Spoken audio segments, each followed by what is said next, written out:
one thing that we do as coaches is we always try to evaluate the X's and O's scheme that we have for the last game, and sometimes it's good. Hopefully it's good more than not, and sometimes the plan wasn't very good. Sometimes you win, sometimes you don't, depending on player matchup. But I thought that they had a tremendous plan, and they were able to get the players to absorb the information and then execute it on Saturday. And you hear it a lot. I know I saw a quote the other day from Baron Bryant. There's a lot of guys that can draw X's and O's on the board, but how many of them can get the players to execute it on Saturday? And I think they did a tremendous job of not giving them too much, but they gave him enough to keep Daniel off balance. And they changed coverages, changed blitzes, twisting, and played with great effort. And so they were able to offset some of the tendencies and some of the strengths that they had. Mike, under the circumstances, weren't you tempted to look up and see what your defense was doing, for crying out loud, man? You know, the one advantage of playing on the road is you can tell real quick. And if it's quiet, John, then it's a good thing. And if it gets really loud, it's not a good thing. So you don't have to look. You can tell by just listening. Is that pretty intense? I mean, at the end there, and you said you looked up in time to see Levine's interception, but at the same time, you were sitting back there basically plotting a drive that would have either won or lost the game eventually. That's a pretty intense situation to try and be paying attention to two things at once. I was just trying to pay attention to one at that time. You know, there's been a lot of talk about that. I haven't seen the replay. I've had several people call and talk about the telecast. And let me just say that we have a lot of confidence in our defensive staff, and everybody has a job. And my job is not to call defenses. I have faith in those guys. They watch tape all week. I don't watch the tape. I don't know their tendencies. I don't know their schemes. I don't know their assignments. I don't understand all that. So I would like to do the offense and then stop the game and get that plan ready and go over and watch the defense, but they don't give us that luxury. So with what we're doing on our offensive staff, this is the way that we operate, and our defensive staff operates in their manner. And it doesn't probably the worst thing I could do is click over and start trying to make decisions on what's going on defensively, because I don't put the time and effort in. It wouldn't be fair to the players or the coaches. Kind of what I meant was the intensity of, because it may come up. I mean, you know, you're preparing for a drive that in that case, because of Levine's interception, didn't have to happen. But that's a good thing. That's, yeah, but I mean, you feel pretty confident that if it does have to happen, you'll be ready to plan that too. I don't have to comment on that.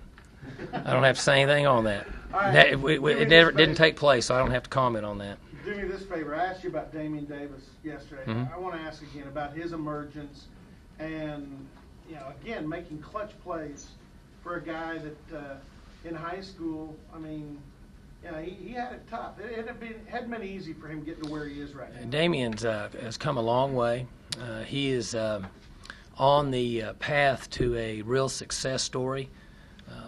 One of the more enjoyable things that we do as coaches is we bring young men in, whether they've had a lot or some or not a lot in their life, and then they have an opportunity to get better as a person, graduate, and go on out in the real world and have success.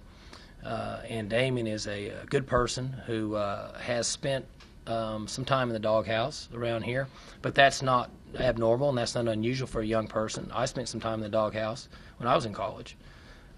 So to see him have success and buy into the program in the last month, really practiced well, great body language, great attitude, smile on his face all the time, because he has the skill. He's got a lot of savvy, and it's really difficult to phase him. Playing up there didn't bother him at all. Some guys can do that naturally, and some guys have to develop that over some time. And he hadn't had a lot of reps. You know, we played him, I think, 67 plays last year. And then the little amount of time that he's played this year, he played well for us and obviously made some really big plays. Can we go back to the offensive planning? Are you surprised that there's been so much talked about? John, nothing surprises me anymore. You guys know that. I mean, I would have never known if somebody didn't bring it up, as you know. But I guess, I mean, there has to be something to talk about, and I guess it's unusual. I don't really see it as that unusual, and it's not anything different than I've done any other game. I've done that every game. It's just that the luxury that we have here is I'm only 3 feet from the sideline when I'm over there against the wall planning for the next series, so nobody notices. It's where we want them, right on top of us. So, Mike, the farther it gets into the season, the more teams, a lot of teams become one-dimensional. How rewarding is it for you to be this far along and still be very much two-dimensional? Well, we like balance. I mean, you guys know that. You don't always have that luxury. It depends on the skill that you have.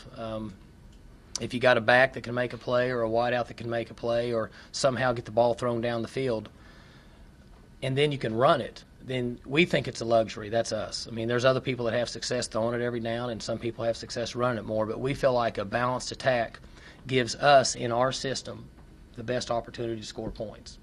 Is Hunter an All-American running back? I mean, if I'm picking, I want him on my team. Everybody else makes that decision. We don't. He hasn't, let me phrase it this way, he's done everything we've asked him to do, and then some. The other night when he broke the option for, 70 yards or however far was it, we had some good blocking on the perimeter, and then it kind of fell off because it took time. And then their safety came over and really should have tackled him. And he had that natural instinct that some backs have where they just can kick it into another gear. And if you notice, how he bowed his back, and those guys reach and they fall down. That's what good backs do. And then he stayed in bounds and scored, and it's pretty special when he did that at a crucial time. And you guys follow it all the time. But when you make a play like that on the road, you silence the crowd, which is really big at that time. And so I like him. I don't know what else is out there, but if we were picking, I'd pick him on my team. Mike, if I can go back to Beckman again, he's a fairly new coordinator for you, but obviously you have complete trust in him. Would you talk about what you saw in him bringing in here? Obviously he's got a pedigree and what he's done for Well, you. he's a very disciplined person as a coach and as a individual. He had good pedigree, and his dad was a coach, so he had that instilled in him at a young age. But he's very competitive, and his style and charisma and ability to recruit kind of fit what we look for on our staff. And more important than anything, the coaches that had worked with him prior to him coming here said that he had complete loyalty to the staff, the head coach, and the school that he was at. And for us, that's very important. We're in the process of doing something very special here, and we have a lot of things that we've never had here before, and we need guys that want to come in here and be committed. And I've said this before, and I'm probably repeating myself, but when his family got here, he came from a very, very tradition-rich program that had won a lot of games, and he had just played in the national championship game. And he took all of the scarlet and gray and threw it away and put on orange and black from day one. You never saw his kids wearing anything other than Oklahoma State. And so there's always going to be a few growing pains with a guy that just starts to call plays again. But I thought all the ingredients that we think can contribute to success that he had in place. So we felt like that he was a good hire. And it wasn't just me. It was the other guys on the staff. Mike, with the start you've had, is one of the things that's tricky now is managing expectations? Yes. Without going into a lot of detail, with what I talked about earlier, is the only thing that our players and our staff needs to be concerned with is Saturday. You can't look beyond Saturday because we all know reasons why. 85 scholarships, forward pass, athletic guys. I mean, you have to go play. And it's one play at a time and it's one game at a time. You just take care of the next one before talking and looking down the road.